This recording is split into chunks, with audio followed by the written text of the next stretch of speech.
Hey y'all, it's Kish. You may know me from Kish Sells the CLE.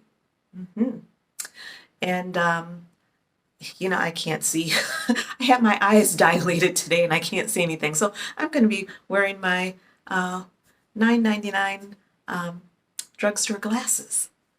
But anyway, just wanted to get on here and talk a little bit about, of course, buying and selling houses because that's what we do on Kish Sells the CLE, and also talk a little bit about credit, credit scores, just some different tips I've learned that I've used myself to help myself. I've purchased three different houses in my life, and plan on getting some more as far as investing and things like that. So I just wanted to share some tips on things that I've learned along the way and things that I've shared with different buyers, specifically first-time home buyers. Work with a lot of first-time home buyers. And I was actually talking to a friend who is a YouTuber, social media influencer, and they suggested, hey, Kish, why don't you just start talking more about real estate and specifically credit because you seem to talk a lot about that with your sellers or your buyers. So yeah, so here I am, and um, I'm not going to do like a lot of editing and things like that. I'm not that great at that, and I don't know if this is going to be a podcast, even though I do look official with this. I got this microphone off of Amazon and took advantage of the Amazon Prime Week, so got a good deal. But anyway, yeah, I just thought I'd get on here at the encouragement of a friend who said other people may benefit from knowing more about some of these tips and things you've learned and shared with other people. So I just want to talk a little bit about credit, just very briefly, in this first video. Credit, of course, we know is important. And of course, specifically good credit is important. And when we define good credit, that's typically around a score of 650. 650 would be considered a good or fair credit score. And working with some of the specifically mortgage lenders that I've worked with, even sometimes down to 640, you would still be a viable candidate for a home loan and other types of loans. But you want to, of course, get as close as you can to 650 to be, good, or even up to 850. So the range on the credit score scale goes from 300, where of course you don't want to be, up to 850. And I just wanted to talk about some basic things as it relates to credit. And the first thing is a lot of people don't even know what their credit score is. I know that's not something that's at the top of everybody's mind. When you get up in the morning, you're not like, oh, I don't know what I want to eat for breakfast, and I don't even know what my credit score is. That's not something that people really think about until they need to know what their credit score is, like when they're getting ready to buy a house or buying a car or, things like that. So a good way to get your credit score for free would be to just log on to there's I just want to make sure I'm getting this right. Annualcreditreport.com.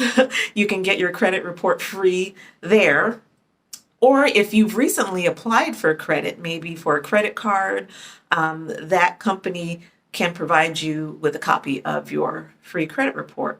And another good one is Credit Karma. I use that myself, and they don't always have the exact same score that the bureaus use, but it kind of gives you a good idea of where your score would fall on the scale. So, and then Credit Karma also has some other good resources for you as a consumer, specifically if you're someone who's looking to get yourself credit healthy, to buy a house or a car or some other major purchase. So, and I don't endorse them. I'm not a paid spokesperson or anything like that. I just I use it myself, Credit Karma.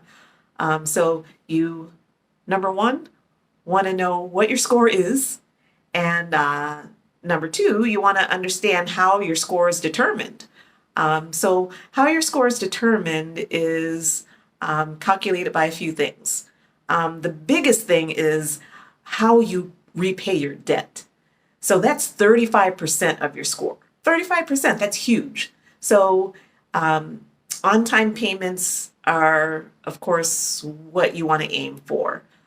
Just to kind of give you an idea of how harmful a late payment could be, one late payment could lower your score 100 points.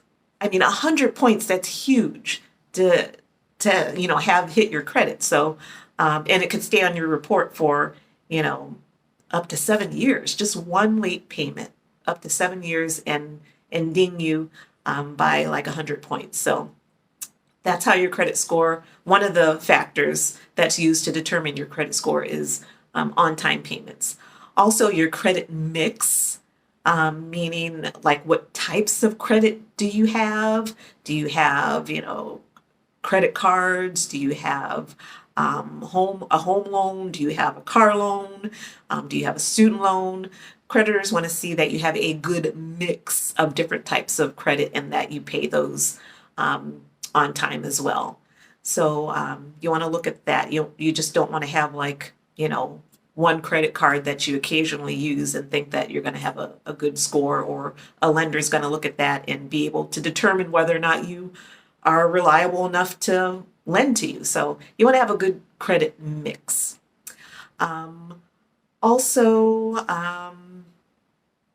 So those are two main things you want to know about your credit. You want to know what your score is, and you want to understand how your score is determined.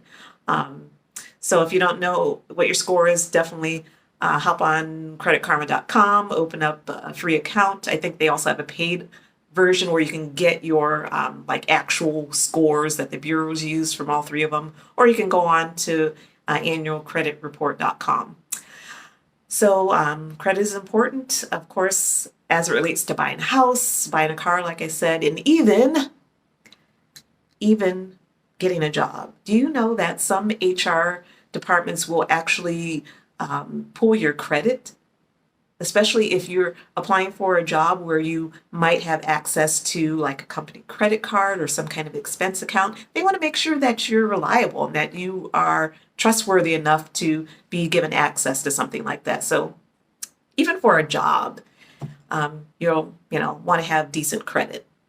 So that's my little bit on credit. Like I said, I'm going to start coming on here a little bit more, just giving some different tips on credit, money, saving. You might see a little Merlot every once in a while, especially if I invite a friend on here who also can share some information. I have some friends in finance that I plan on maybe doing a video with to share additional information, because I'm not an expert. I'm just sharing things that I've used myself, and just things that I've used myself and things that I've learned by working with different lenders over the years as a licensed real estate person and as a home buyer and past real estate investor. So and one last thing before I go, I was just talking to a friend who loves to shop at that store that I won't name, but it's the circle with the dot in the middle. And they said, I was going to actually get that their card because you can save 10%. And I was like, no, unless you're going to use that card often.